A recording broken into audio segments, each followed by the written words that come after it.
नमस्ते प्यारे विद्यार्थियों, मेरे ऑनलाइन यूट्यूब चैनल पे आपका हार्दिक स्वागत और अभिनंदन।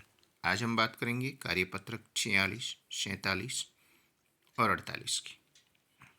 अभी तक भी यदि आपने इस चैनल को सब्सक्राइब नहीं किया है तो सब्सक्राइब ज़रूर करें ताकि आपको एग्ज़ाम से संबंधित अच्छा मैटर है वो आपको उपलब्ध हो सके।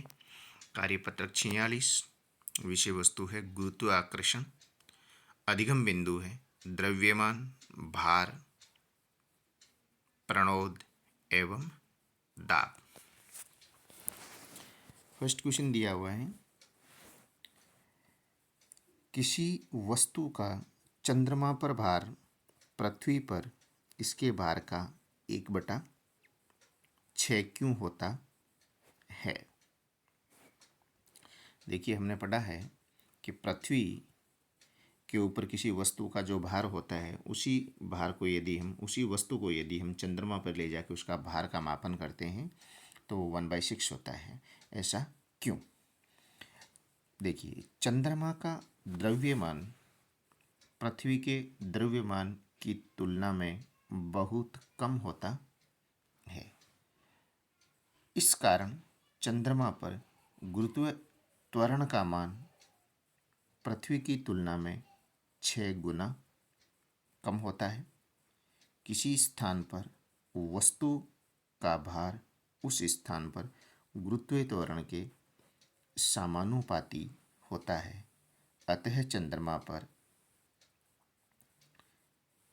किसी वस्तु का भार पृथ्वी की तुलना में 1/6 होता है।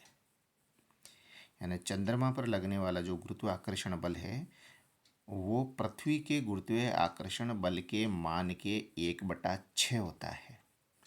यानी पृथ्वी पर जो गुरुत्वाकर्षण बल का मान है उसका 6ठा भाग होता है, इसीलिए वहाँ गुरुत्व त्वरण है वो कम होगा। और हमने पीछे पढ़ा था पीछे वाले कार्यपत्रक में कि किसी भी वस्तु का भार जो होता है वो हमेशा उसके गुरुत्वाकर्षण बल के कारण होता है।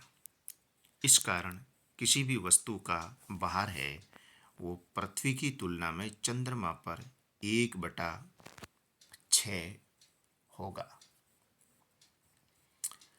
नेक्स्ट क्वेश्चन है, चंद्रयान 3 का भार पृथ्वी की सतह पर मापने पर 15 न्यूटन आता है। इसका भार चंद्रमा की सतह पर मापने पर कितना होगा।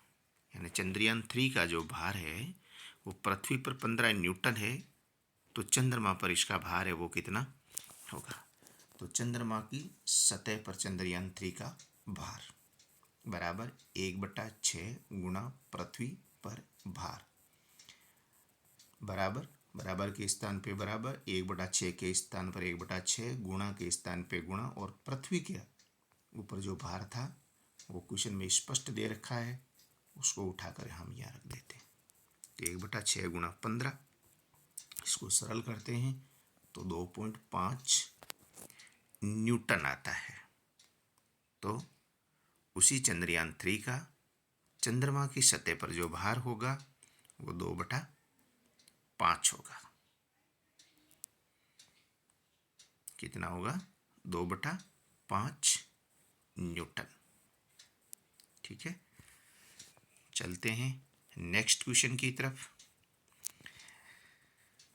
नेक्स्ट क्वेश्चन है, चाकू की धार तेज क्यों होती है। देखिए, सामान्यतः हम देखते हैं कि जिस चाकू की धार तेज होती है उस चाकू से हम आसानी से काट सकते हैं। हमने पीछे दाब का सूत्र पढ़ा था, वही यहाँ कार्य करता है। देखिए, चाकू की धार तेज होती है क्योंकि ये संपर्क क्षेत्र को कम करता है और लगाए गए दाब को बढ़ाता है। देखो, दो चीज़ काम आती है इसमें, क्षेत्र और दाब। हमने पीछे पढ़ा था दाब के फॉर्मूले में दाब, एक बल और एक क्षेत्रफल, 3 चीज़। जैसे ही हम इसकी धार तेज करते हैं, धार तेज करने पर उसकी धार का क्षेत्रफल है वो कम हो जाता है। अब उसके ऊपर यदि हम बल लगाते हैं तो इकाई क्षेत्रफल का मान जितना कम होगा, लगाया गया जो फोर्स है वो कम क्षेत्रफल पर लगेगा। कम क्षेत्रफल पर लगने से उसका दाब का मान है वो अधिक होगा, और दाब का मान अधिक होने से एक धारदार चाकू से किसी भी वस्तु को हम आसानी से काट सकते हैं। नेक्स्ट क्वेश्चन, घनत्व किसे कहते हैं? तो किसी पदार्थ के इकाई आयतन में निहित द्रव्यमान को उस पदार्थ का घनत्व कहते हैं। किसी पदार्थ के इकाई आयतन में निहित द्रव्यमान को उस पदार्थ का घनत्व कहते हैं। तो ये घनत्व की परिभाषा है, आप उसको लिखें और याद भी करें। नेक्स्ट क्वेश्चन है, उत्प्लावकता से आप क्या समझते हैं? उत्प्लावकता से आप क्या समझते हैं? तो देखिए, प्रत्येक द्रव का वह गुण जिसके कारण किसी वस्तु को उसमें डुबोए जाने पर वह वस्तु पर ऊपर की ओर एक बल आरोपित होता है, और उस बल को हम उत्प्लावकता कहते हैं। यानी सभी द्रव्य जो पदार्थ होते हैं, तरल पदार्थ जो होते हैं, उनका एक गुण होता है जिसके कारण किसी भी वस्तु को उनमें डुबोया जाता है तो उस वस्तु को वो ऊपर की ओर, उस वस्तु को वो ऊपर की ओर धक्का लगाने का कार्य करती है। उस बल को हम आरोपित बल कहते हैं। जैसे पानी की टंकी में से यदि हम बाल्टी को भरकर निकालते हैं, और यदि वो बाल्टी जब तक पानी के अंदर गति करती है तो बहुत कम बल लगाना पड़ता है, और जैसे ही वो पानी के किनारे से बाहर आती है तब हमें है वो अधिक बल लगाना पड़ता है। क्यों? कि जब वो पानी के अंदर गति करती है तब पानी के द्वारा उसके ऊपर एक बल लगता है जो उस बाल्टी को ऊपर की तरफ फेंकने का काम करता है, और उसी बल को हम उत्प्लावकता बल कहते हैं। तो ये परीक्षा के दृष्टिकोण से काफ़ी इम्पोर्टेंट क्वेश्चन है कि उत्प्लावकता से आप क्या समझते हैं। उसके आगे अपनी बुक के अंदर आर्किमिडीज का सिद्धांत भी दिया हुआ है, तो उसको भी आप साथ साथ में याद करें। ये था कार्यपत्रक 46। अब हम बात करेंगे कार्यपत्रक 47 की, जिसकी विषय वस्तु है कार्य तथा ऊर्जा और अधिगम बिंदु है कार्य। फर्स्ट क्वेश्चन दिया हुआ है, मोटरसाइकिल को चलाने के लिए पेट्रोल क्यों डाला जाता है? यानी मोटरसाइकिल है, उसको यदि हम चलाते हैं तो पेट्रोल क्यों डालते हैं? बिना पेट्रोल क्यों नहीं चलती है? देखिए, पहले थोड़ी सी बात करते हैं ताकि आपको ये क्वेश्चन आसानी से समझ में आएगा। किसी भी कार्य को संपन्न करने के लिए ऊर्जा की आवश्यकता होती है। बिना ऊर्जा के कोई काम नहीं होता है। इसलिए किसी भी कार्य को संपन्न करते हैं तो उसके पीछे ऊर्जा देनी पड़ती है। जैसे पेड़ का कोई पत्ता हिल रहा है, इसका मतलब इसके पीछे भी ऊर्जा कार्य कर रही है। पवन ऊर्जा है, वो उसको धक्का मारती है जिसके कारण उसमें गति होती है, कार्य संपन्न होता है। इसका मतलब किसी भी वस्तु पर, कण पर, पिंड पर कार्य संपन्न करने के लिए उसको ऊर्जा देनी पड़ती है। साथ में एक चीज़ और पढ़ते हैं, ऊर्जा संरक्षण का नियम भी हमने पढ़ा था कि ऊर्जा को नहीं तो हम उत्पन्न कर सकते हैं, नहीं हम नष्ट कर सकते हैं, केवल उनका रूप है वो हम चेंज कर सकते हैं। ये दोनों चीज़ें इस क्वेश्चन के अंदर अपने को इन्वॉल्व करनी है। अब देखिए, मोटरसाइकिल में पेट्रोल डाला जाता है क्योंकि ऊर्जा संरक्षण के नियमानुसार ऊर्जा एक रूप से दूसरे रूप में बदली जा सकती है, और ऊर्जा लगाने पर ही कोई कार्य संपन्न होता है। पेट्रोल एक रासायनिक ऊर्जा यांत्रिक ऊर्जा में बदलती है और मोटरसाइकिल है वो गति करती है। यानी इसका मतलब है कि पेट्रोल एक प्रकार की रासायनिक ऊर्जा है। जब रासायनिक ऊर्जा किस में बदलती है, यांत्रिक ऊर्जा में बदलती है, तब कार्य संपन्न होता है, तब मोटरसाइकिल गति करती है। तो ये ऊर्जा संरक्षण के नियमानुसार रासायनिक ऊर्जा को यांत्रिक ऊर्जा में बदला जाता है, और जब ऊर्जा दी जाती है तब कार्य संपन्न होता है, और यह कार्य संपन्न मोटरसाइकिल की गति से है। तो दोनों चीज़ें हमें इसमें याद होना ज़रूरी है, हमारे माइंड में होना ज़रूरी है, और उसी के आधार पर हमें इस क्वेश्चन का आंसर देना है। इससे संबंधित कोई भी क्वेश्चन यदि आए, कार क्यों चलती है, मोटरसाइकिल के स्थान पर अन्य किसी वाहन का नाम लिख दिया, तो हमें ये चीज़ ध्यान में रखनी है। नेक्स्ट क्वेश्चन है, कार्य की परिभाषा व सूत्र दीजिए। सीधा क्वेश्चन लिखा हुआ एकदम, तो हमें कार्य का सीधा है वो परिभाषा लिखनी है। जब किसी वस्तु पर F बल लगाया जाए तथा बल से विस्थापन वस्तु में S हो, तो बल द्वारा किया गया कार्य बल और बल की दिशा में विस्थापन के गुणनफल के बराबर होता है। यानी कार्य है वो तब संपन्न माना जाएगा जिसमें दो भौतिक राशियां कार्य करती है। दो भौतिक राशियां कार्य करती है, एक बल और दूसरा विस्थापन। बल लगाते हैं और विस्थापन होता है, तब हम उसको कार्य संपन्न मानते हैं। तब हम इसको क्या करते हैं, कार्य संपन्न मानते हैं। तो कार्य बराबर बल गुणा विस्थापन, या बल बराबर Fs। नेक्स्ट क्वेश्चन है, बल का मात्रक। तो बल का मात्रक न्यूटन होता है, बहुत सिंपल। नेक्स्ट क्वेश्चन, एक मजदूर 10 किलोग्राम का बोझ उठाकर 2 मीटर ऊपर रखता है, तो उसके द्वारा किया गया कार्य की गणना कीजिए।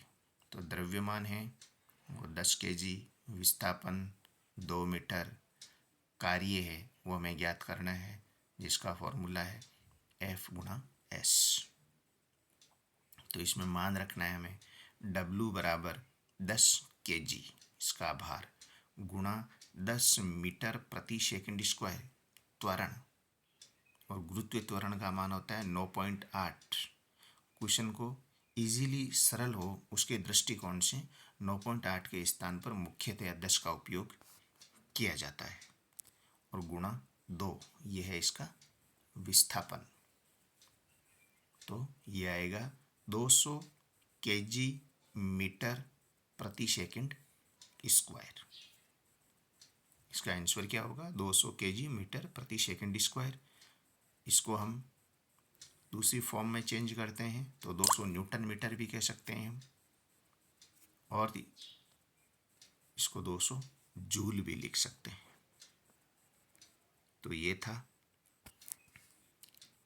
कार्यपत्रक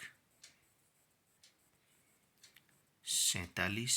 अब हम बात करेंगे कार्यपत्रक 48 की। कार्यपत्रक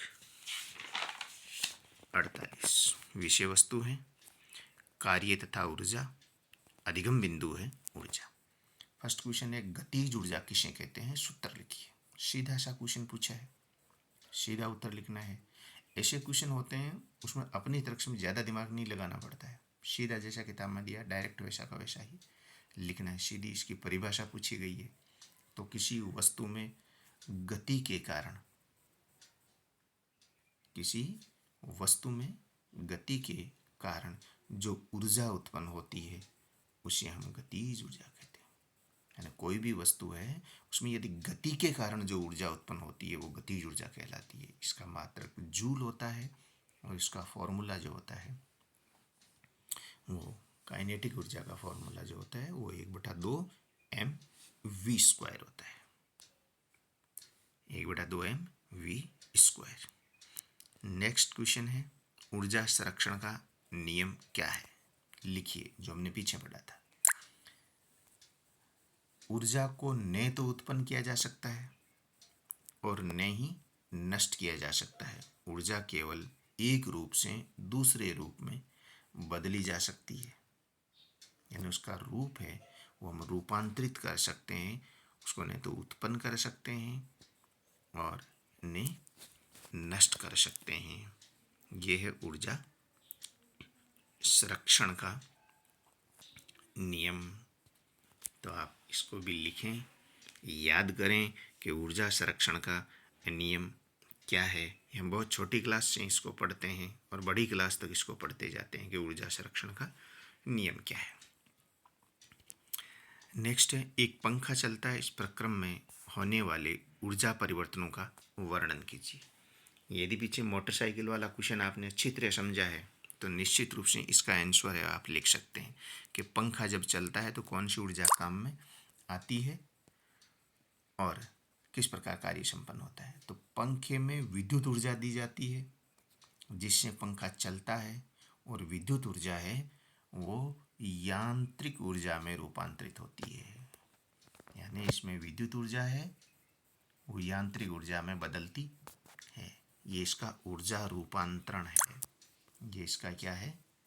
ऊर्जा रूपांतरण है, ऊर्जा का परिवर्तन है। वो यही हमने पीछे पढ़ा था, ऊर्जा संरक्षण का नियम। ऊर्जा को एक रूप से दूसरे रूप के अंदर हम बदल सकते हैं। नेक्स्ट क्वेश्चन की तरफ चलते हैं। आपने एक किताब अपने हाथ में 30 मिनट तक रखी, क्या आपने कुछ कार्य किया? स्पष्ट कीजिए। यानी आपके हाथ में कोई किताब या कोई वस्तु, पत्थर आपने 1 घंटा 30 मिनट 2 घंटे 2 दिन तक पकड़े रखा है, तो आपने कितना कार्य किया?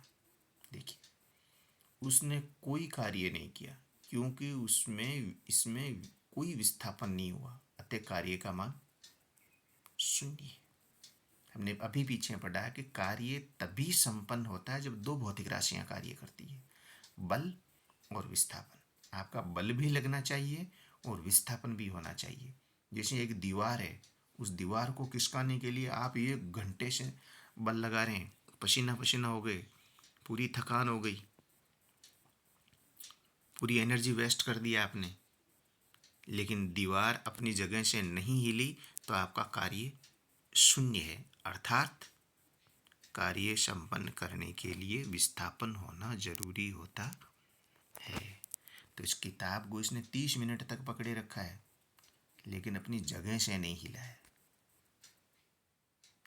अपना स्थान परिवर्तन नहीं किया है, इसलिए इसके कार्य का मान क्या होगा?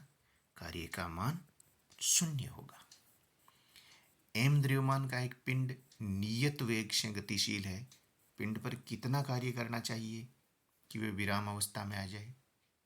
एम द्रव्यमान का एक पिंड नियत वेग से गतिशील है, कितना कार्य करें कि वो विराम अवस्था में आ जाए? गतिज ऊर्जा है। क्या है? गतिज ऊर्जा। लिखा है एक नियत वेग से गतिशील है वो। देखिए आंसर, देखिए इस पिंड को विराम अवस्था में, इस पिंड को विराम अवस्था में लाने के लिए समान मात्रा में कार्य करने की आवश्यकता होती है। अर्थात पिंड पर किया जाने वाला कार्य है वो 1/2 mv² होगा। यानी एम द्रव्यमान का जो पिंड है वो गतिशील अवस्था में है, गतिज ऊर्जा है इसके अंदर, तो इसको विराम अवस्था में लाने के लिए जितना मान गतिज ऊर्जा का है, ध्यान से समझिए इसको, जितना मान गतिज ऊर्जा का है उसके बराबर यदि हम कार्य करेंगे तब जा कर के ये रुकेगा। तो गतिज ऊर्जा का मान कितना है? 1/2 mv²। तो इसी के बराबर हमें कार्य करना पड़ेगा, तब जा कर के ये पिंड है वो अपनी विराम अवस्था में आएगा। नेक्स्ट क्वेश्चन है, एक स्प्रिंग को दबाने व वापस छोड़ने पर कौन सी ऊर्जा का उपयोग होता है? तो एक स्प्रिंग को दबाने पर उसमें स्थितिज ऊर्जा संचित होती है। तथा वापस छोड़ने पर वही स्थितिज ऊर्जा किस में बदलती है, गतिज ऊर्जा में बदल जाती है। तो स्प्रिंग को दबाते हैं तब वो स्थितिज ऊर्जा उसके अंदर इकट्ठी हो जाती है। जैसे ही हमने उसको फ्री किया, स्थितिज ऊर्जा का रूपांतरण गतिज ऊर्जा में हो जाता है। किस नियम के अनुसार, ऊर्जा संरक्षण के नियम के अनुसार। और स्थितिज ऊर्जा जैसे ही गतिज ऊर्जा में बदलती है, उसका मान है वो उतना ही होता है जितना स्थितिज ऊर्जा का था। हमने स्प्रिंग को जितना ज़्यादा दबाया है, गतिज ऊर्जा का मान उतना ही ज़्यादा होगा ऊर्जा संरक्षण के नियम के अनुसार। तो ये थे आज के कार्यपत्रक। नेक्स्ट वीडियो में हम आगे के 3 कार्यपत्रकों की बात करेंगे। जब तक आप इसको अपनी कॉपी के अंदर लिखें, याद करें, परीक्षा के दृष्टिकोण से